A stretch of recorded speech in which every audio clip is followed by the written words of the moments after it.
Hi everyone. Hi master. നിങ്ങൾ ഇതുവരെ സംസാരിച്ച ടോപ്പിക്കായിട്ട് റിലേറ്റഡ് അല്ല, എന്നാലും ഞാനൊരു ക്വസ്റ്റ്യൻ ചോദിക്കട്ടെ. ഈ യാക്കോബിന്റെ തക്സ, അത് സുറിയാനി സഭയിലെ ഏറ്റവും ഇമ്പോർട്ടന്റ് ആയിട്ടുള്ളൊരു കുർബാനക്രമമാണ്. അതിന്റെ ഒരു ഹിസ്റ്റോറിക്കൽ ബാക്ക്ഗ്രൗണ്ടിനെ പറ്റി ഒന്ന് പറയാമോ? Thank you.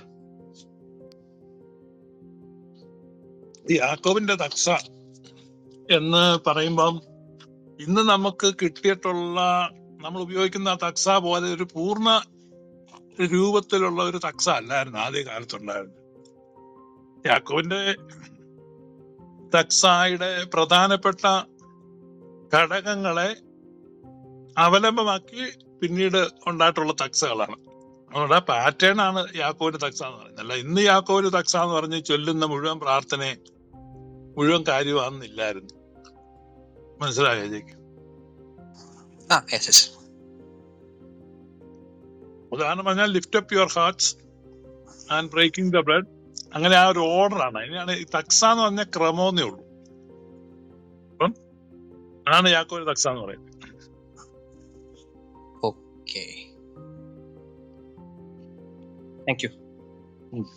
Thank you. Actually തക്സ എന്ന് പറഞ്ഞാൽ എന്തോ ഫസ്റ്റ് ഉദ്ദേശിച്ചു? ഞാൻ പെന്തക്കോസ്തുകാരാണ്, സോറി. തക്സ എന്ന് പറഞ്ഞാൽ ക്രമം. തക്സ എന്ന വാക്കിന്റെ അർത്ഥം വംശാവലിയാണോ? അല്ലല്ല, വംശാവലിയെ കുറിച്ചാണോ? ഈ കുർബാനയൊക്കെ നടത്തുന്നതിന്റെ ഓർഡർ എങ്ങനെയാണ് നടത്തുന്നത്, അതാണ് തക്സ. ഇപ്പം യാക്കോബായ സഭയ്ക്ക് 81 തക്സയുണ്ട്. 81 തക്സ വെച്ച് കുർബാനയുണ്ട്. അനാഫോറാന്ന് അതിന് പറയുന്നത്. അതിന് യാക്കോബിന്റെ തക്സ ഉണ്ട്,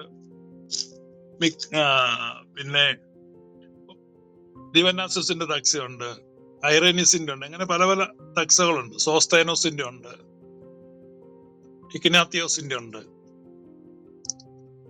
യാക്കോബിന്റെ തക്സ വെച്ചാണ് പെരുന്നാൾ കുർബാനയൊക്കെ നടത്തുന്നത്.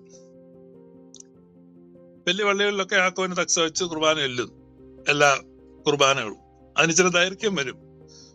അപ്പൊ അതെന്ന് പറഞ്ഞാൽ ആ മുഴുവൻ അത് അന്നുണ്ടായിരുന്നു എന്ന് ഏജ വിചാരിക്കരുത്. അത് പിന്നീട് ഡെവലപ്പ് ചെയ്ത് വന്ന. ഓക്കെ.